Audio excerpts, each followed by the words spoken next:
Entrar ya en materia, la producción de petróleo, ya se lo decíamos desde ayer, la producción de Pemex ha alcanzado niveles históricamente bajos, situándose por debajo de los del 1.5 millones de barriles diarios en abril, una cifra que no se veía desde el año 2016, según la Comisión Nacional de Hidrocarburos. Vamos a platicar con Fluvio Ruiz Alarcón, él es analista del sector energético, ex consejero profesional de Pemex. Fluvio, ¿cómo estás? Muy buenas tardes. Muy buenas tardes, mi querido Darío. Un gusto de estar aquí contigo, con Rogelio y por supuesto con su auditorio. Gracias. Pues ¿cómo estás viendo tú que fuiste consejero profesional de Pemex hace ya algún tiempo? ¿Cómo estás viendo el nivel de producción al que está llegando Pemex al final del sexenio del presidente López Obrador? Mira, es un reflejo de una historia de largo plazo. Ahí debemos recordar que nuestro país optó por incrementar la producción de petróleo de manera importante en el régimen de López Portillo. Antes México era un país fundamentalmente autosuficiente desde la expropiación petrolera hasta inicios de los años 70.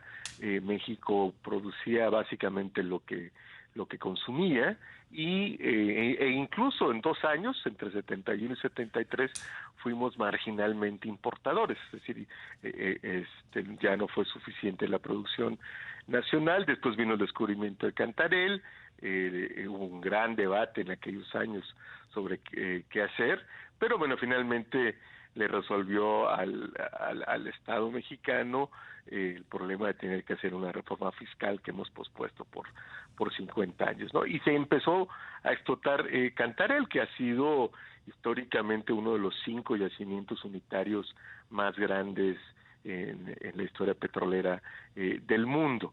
Ahora, debemos recordar que cuando se veía que podía empezar a declinar la producción de Cantarell, se instauró este programa de inyección de nitrógeno para hacer que Cantarell subiera su producción, y efectivamente lo hizo. En el año de 2004 tuvimos el pico de producción de nuestro país en 3.4 millones de barriles. Y a partir de ahí, tal y como lo habían previsto muchos ingenieros, muchos geofísicos, sobre todo, modelando el yacimiento, se sabía que iba a empezar a caer, y Cantarell empezó a caer de manera muy rápida, pero fue sustituida parcialmente por la producción de Kumalov-Sap, ¿no? Esto un poco encubrió, digamos, esta sobreexplotación que hicimos de Cantarell. El problema actualmente es que pues ya no hay ni Cantarell ni Kumalov-Sap, ¿no? Yacimientos de ese tamaño, sino que lo que se descubren ya son yacimientos con un potencial mucho menor, de tal manera que ya se ha vuelto imposible sustituir las producciones.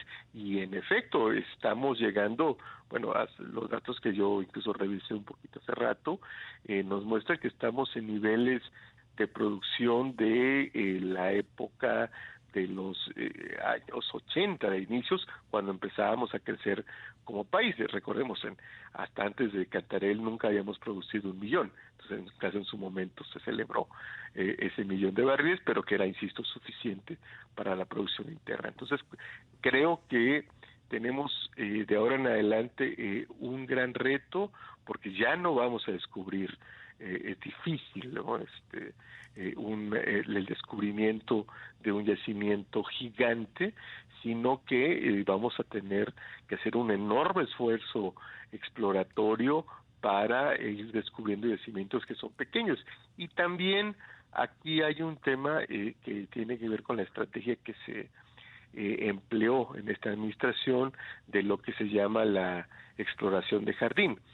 Sí tiene mayor posibilidades de descubrir yacimientos, pero estos yacimientos pues son necesariamente mucho más pequeños. Me parece que hacia el futuro tendrá que lanzarse de nuevo una exploración de mayor envergadura, de mayor ambición. Se ha desaprovechado desde mi punto de vista, mi querido Darío, el Centro de Investigación en Tecnologías de Exploración del Instituto Mexicano del Petróleo en Boca del Río. Ese es un centro que se construyó con el derecho para la investigación científica y tecnológica en el sector hidrocarburos, que en su momento básicamente solo pagaba Pemex, y que cuenta con el equipamiento, los recursos humanos, la experiencia del IMP, y que a mi juicio debe empezar a ser utilizado de manera más intensa para el futuro. Exactamente. Rubio, en la pasada administración se hablaba mucho de la exploración y explotación en aguas profundas. ¿Sigue siendo una opción para México?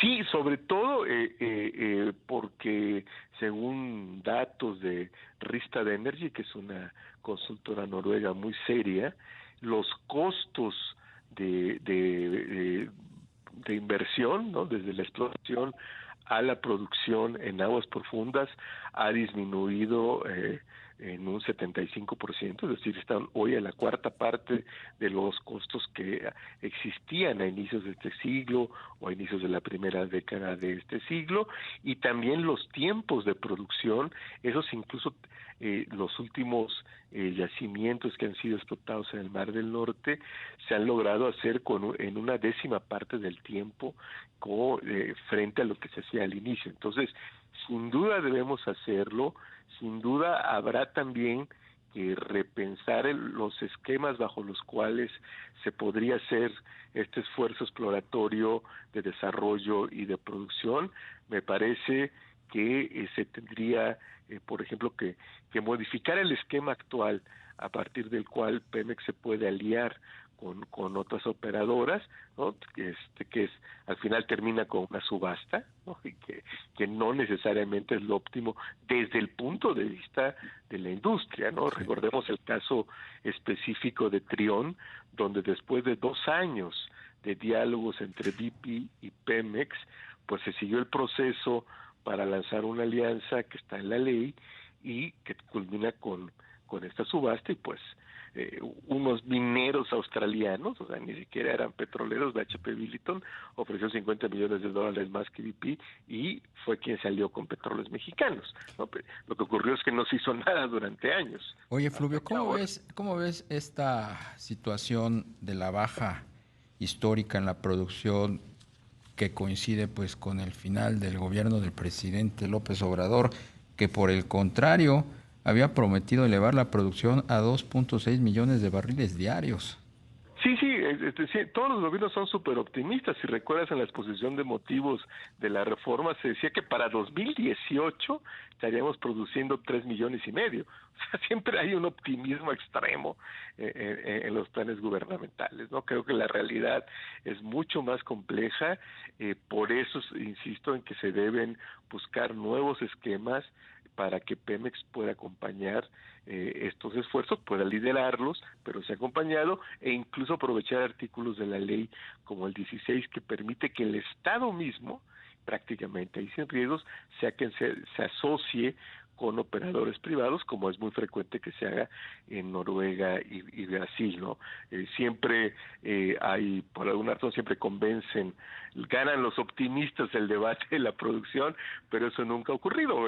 Chicontepec se aprobó con el proyecto de Paleocanal de Chicontepec se aprobó con una expectativa de casi 500,000 barriles diarios, nunca produjo más de 75,000, ¿no? Entonces, creo que ya es hora de ir haciendo proyecciones serias, porque al final del día con ello van en juego también las finanzas públicas, las expectativas en relación a las finanzas públicas, ¿no? Entonces me parece que ojalá la nueva administración tome en cuenta pues proyecciones mucho más realistas, ¿no? Hoy andamos en 1.6 millones, yo veo difícil que la siguiente administración termine con una producción que alcance los 2 millones. Yo creo que no será el caso, que deberemos andar por 1.8 de crudo, porque luego también ahora se ponen hidrocarburos líquidos, ¿no? Entonces, sí es un problema el que siempre se aprueben, siempre se planteen de entrada esos objetivos, metas, proyecciones demasiado optimistas. Fluvio Ruiz Alarcón, analista del sector energético, ex consejero profesional de Pemex. Muchas gracias por la entrevista. Al contrario, mi querido Darío, espero que haya sido útil para el auditorio. Desde luego que sí, siempre es útil tus reflexiones. Muchas gracias, que tengas muy buen buenas fin tardes. de semana. Igualmente. Hasta luego.